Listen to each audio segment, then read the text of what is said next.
ಇವತ್ತು ನಾವು ಸತ್ಯ ಮಾತಾಡೋದಕ್ಕೂ ವಿರೋಧ ಎದುರಿಸೋದಕ್ಕೂ ಇರೋ ಸಂಘರ್ಷದ ಬಗ್ಗೆ ನೋಡೋಣ.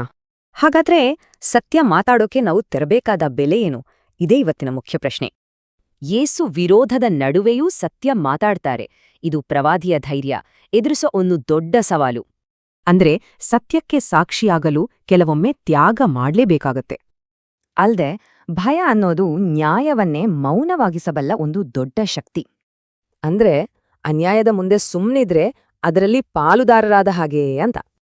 ಈ ಸಂಘರ್ಷ ಬರೀ ಹೊರಗಲ್ಲ, ನಮ್ಮ ಒಳಗಡೆಯೂ ಇದೆ. ನಂಬಿಕೆಗೂ ಒಂದು ಬೆಲೆ ಇದೆಯಾ? ನಂಬಿಕೆ ನಮ್ಮ ಜೀವಾನೇನೋ ಕೇಳಲ್ಲ, ಆದ್ರೆ ಕೆಲವನ್ನು ಬಿಟ್ಬಿಡೋಕೆ ಕೇಳುತ್ತೆ. ಇದು ಶಿಕ್ಷೆಯಲ್ಲ, ವಿಮೋಚನೆ. ನೋಡಿ, ಕಳ್ಕೊಳ್ಳೋದು ಅಹಂಕಾರ, ಆದ್ರೆ ಸಿಗೋದು ಸ್ವಾತಂತ್ರ್ಯ. ಇದೊಂದು ವಿಚಿತ್ರ ಅಲ್ವಾ? ಸೊ ಈ ನಷ್ಟಗಳು ನಿಜವಾಗ್ಲೂ ಶಿಕ್ಷೆಯಲ್ಲ, ಬದಲಿಗೆ ನಿಜವಾದ ಸ್ವಾತಂತ್ರ್ಯಕ್ಕೆ ದಾರಿ.